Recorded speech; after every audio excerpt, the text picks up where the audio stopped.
Hey everybody, it's another Cooking with Cory episode. Today, I just got home from work. Cooking makes me happy. I'm kind of pissed off because my daughter left her room totally a mess and just totally jacked it up. And I've been spending the last hour sweating my ass off cleaning her room. Anyways, so today we're gonna make macaroni and cheese. It's actually pretty simple. Some of your moms might have made it not out of a box. I know my mom knew how to make real macaroni and cheese without making it in a box. I know my friend Michael, his mom, used to make us homemade mac and cheese. So anyway, we're gonna make homemade mac and cheese. I've already kind of started some of the stuff going because it takes a minute, and I didn't want to be boiling noodles and everything while you guys were just sitting there or like picking your nose or whatever.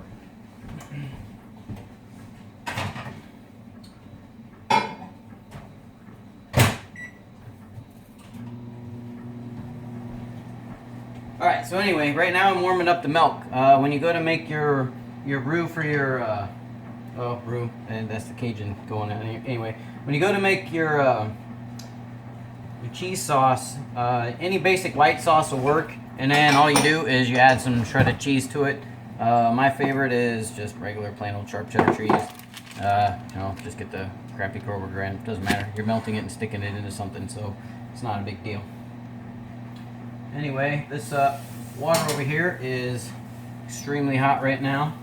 Not quite boiling, but just on the cusp of it. So I'm going to dump in my pound of noodles and let them take off and start doing their little happy thing right there.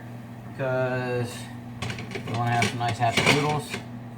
We're going to toss those around. I turned off the stove light because some of you were saying that you can't see the stove because the light glares on the lens. I'm still really kind of ghetto and don't have all the things to make a really good video, so it doesn't look like anybody's watching anyway, so whatever. Alright, so to make your cheese sauce, what you're gonna do is you want to use a hard bottom pan. So like this is an actual saucepan. I know some people call the smallest pan a saucepan, but it's not really a saucepan. An actual saucepan has a really thick hard bottom on it. So anyway, I heat the pan up a little bit first, because I don't like to stick cold stuff in a cold pan.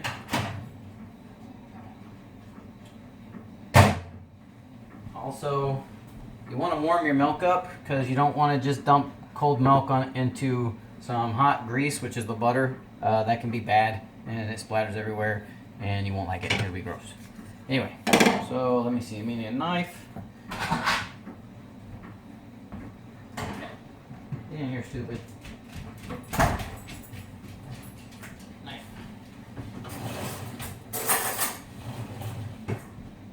So what I'm going to do is I'm going to take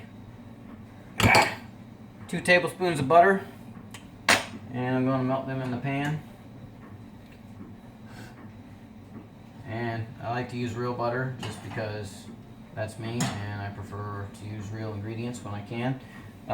Also, while you have your pan on the side here, you're going to skeeve off just a little bit of butter, not a whole lot, but you want to lube your pan up a little bit because you're about to bake in this baby and it can get sticky. So what you're going to do is you're going to rub this all around in here.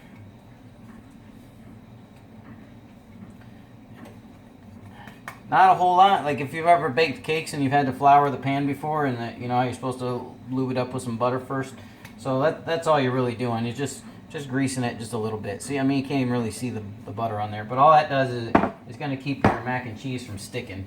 Now, once your water boils on your noodles, you can turn it down a little bit. It just needs to be boiling. You're not trying to freaking kill the noodles. They're already inanimate anyway, but you don't need to boil the snot out of them. You just need to have them at a regular rolling boil. Not crazy though. Anyway, so that's all prepared. What I'm gonna do a little bit special to mine is I'm gonna throw some turmeric in there. Turmeric is, I don't know. My friend Michael Lee could probably tell you, or Andrea could tell you, how all the hippy dippy stuff about turmeric. It's like a healing spice, and supposedly it does stuff to make you, I don't know, whatever it does. It's something that hippies use. But anyway, what they're doing is so many people have been getting sick and obesity and all the other bad stuff that goes on in life because of all the nasty chemicals they put in our food, like red dyes and yellow dyes and all that stuff. So what Kraft has done is they're going to start putting turmeric, a natural spice, in their mac and cheese, which is what they already do in Australia and Britain and other places anyway, because they don't put all that crap in their food. They still try to eat natural. So anyway, that's just a little tidbit. So if you are going to buy the box crap, Kraft is actually going to get rid of the spices and go back to natural stuff. But what I'm going to do is I'm going to stir a little bit of this in there when I make my roux, because I want it to look yellow and pretty, like everybody else likes their mac and cheese to look yellow. It's going to be a little whitish, but so I'm just going to tap about maybe a teaspoon of it in here.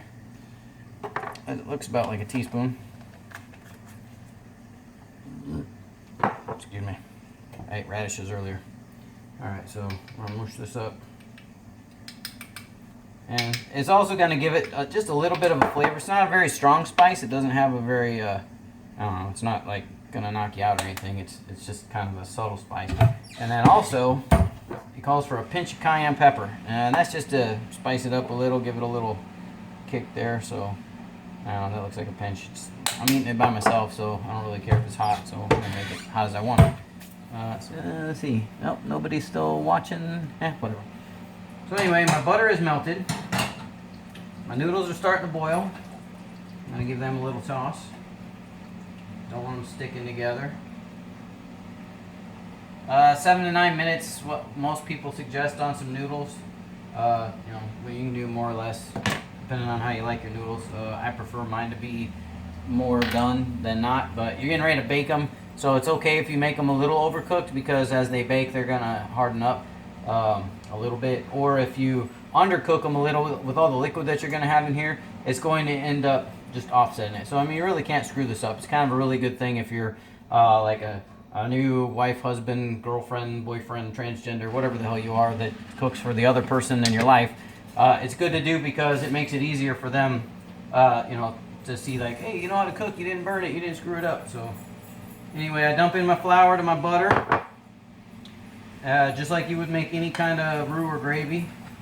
You don't want the flame super high, you just need to have it so that it's the butter stays melted and the flour's not scorching. And you just kind of stir that all together up in there and get that all going all up in there like that. Alrighty. So it's gonna start to bubble up a little bit and brown. It doesn't need to, you're not trying to burn it, so you just want to have it like just a little bit, just take it a touch past I don't know, 30 seconds or a minute, and then slowly add your hot milk. Now it's gonna start to seem to separate a little bit. It's gonna get kind of gloppy, but that's okay. You still have a lot of milk to go. It's 1.25 cups of milk, for those of you that are wondering how much milk I actually have in here. But as the flour and the butter start to mix in with the milk here, it'll start to smooth out a little bit, so cut this all in a little bit like that. And again, you don't need to keep this that hot. Hey, somebody logged in. It doesn't need to be super flaming hot. I got it on like a little bit above medium low medium, whatever. You just keep dumping in there, and about halfway done adding the milk right now, and it's still kind of thick in there. Just kind of stirring it in. You don't need it to be too pasty, but you don't want it to be lumpy either, because if you keep lumps in your gravy, then they're going to come out into your mac and cheese, and somebody's going to get a big old hunky surprise in their stuff, and that's never good. Alright, just dump the rest of that in there. And if you're just joining me, unless you like rewind, just like live TV, you can do that. I'm making mac and cheese, and right now I'm making a white sauce. The white sauce is really basic. It's just flour and butter with some milk in it right now. I'm gonna kind of let it keep cooking here.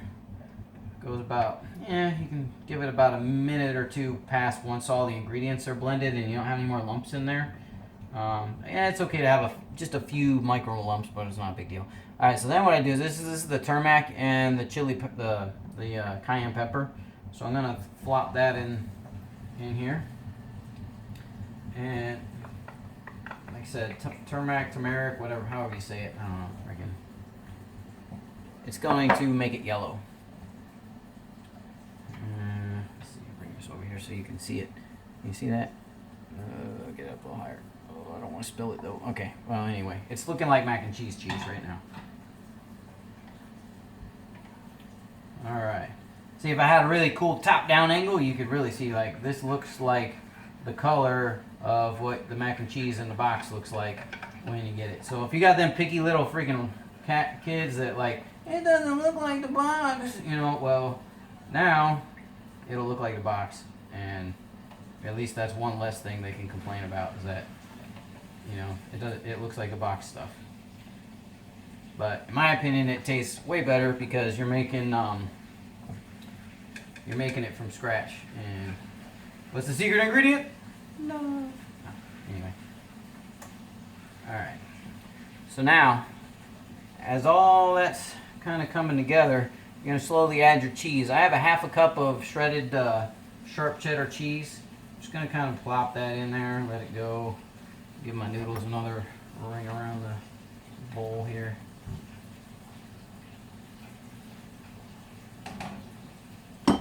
Wonder who's watching. Wonder if that's Adam. If it is, hey Adam. Hi Shiloh. Anyway, we are and just a little more cheese. Oh yeah, I like the cheese. And for those of you who know me, it's probably a good thing that I'm eating mac and cheese by myself, especially homemade with all the cheese and the milk in here, because I'm gonna be on fire later and it's gonna be great. But anyway, we are gonna do this. Bam! Alright.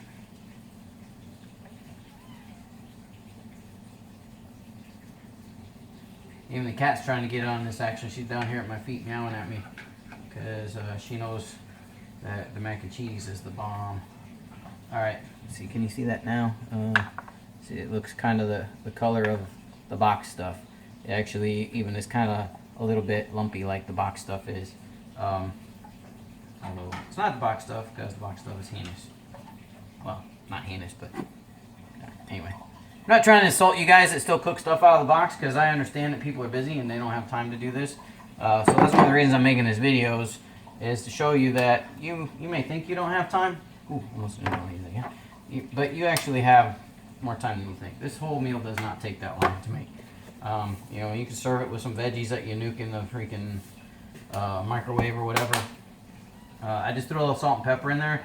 You don't have to. I know it's not going to be very salty, so I just did that anyway. Okay, now noodles should be about done. Like I said, I started this a little bit earlier so that it would be all kind of coming together at the same time. Anyway. Hey, whoever's watching, send me a text so I know who's watching, because I'm interested. I'm just curious who's out there. Stinking crap, that's hot. All right, let's fling a little here. Fling a little bit of noodles there. And since this is going to go into the oven at 350 for like 10-15 minutes, you don't have to be super anal on how much you freaking worry about your ingredients getting mixed in and if their noodles aren't done right or whatever. Alright, so we're going to take this bad boy and we're going to pop it. Dump all those beautiful noodles right in there. Look at that. Oh yeah. Alright. Can you guys see that? There we wipe my hands off here. I'm pausing live TV. Anyway. So, almost dropped my phone. So there's your noodles. I can get this stupid camera to... There's the noodles. There's the sauce. and we're gonna dump those together. Sorry for all the moving. One day I will actually have a real camera and I can do this without that. Okie dokie, so dump that right on in there.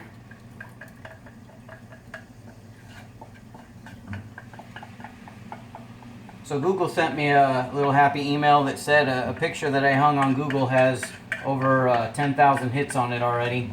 And it's funny because it's a picture of Fiddler's Green, so every artilleryman ever who Googles they Google Fiddler's Green, try to find the history of Fiddler's Green, they're going to see a picture of the 11th Marines Fiddler's Green, because I took that picture and I hung it that way, and that's how it is, and it's cool.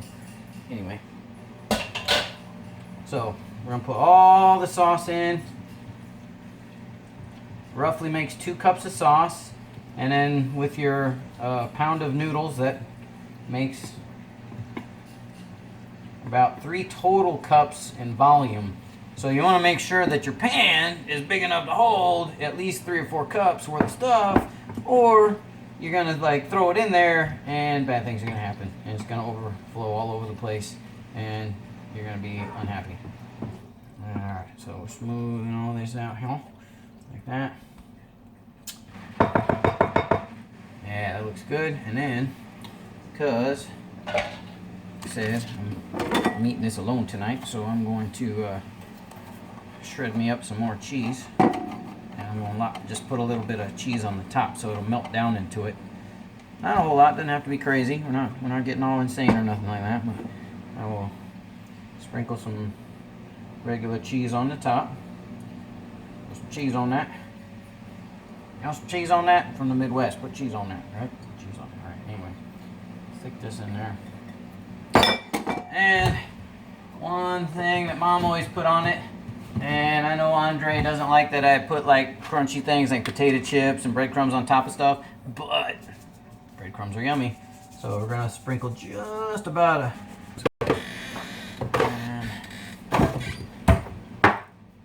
so this is your macaroni and cheese. It kind of looks kind of, I don't know, it looks like a casserole, but anyway, we're gonna plop it in the oven, and we're gonna cook it for, I mean, you're not really cooking it, you're just letting the ingredients fromage together, so maybe 15 or 20 minutes. I'll start with 10 and check it to see how it's doing, and then if it needs 5 more, I'll do 5 more. Anyways, thanks for watching Cooking with Cory, and like my page, share it, give it to everybody, and remember, everybody knows how can cook, just have to take the time to learn how.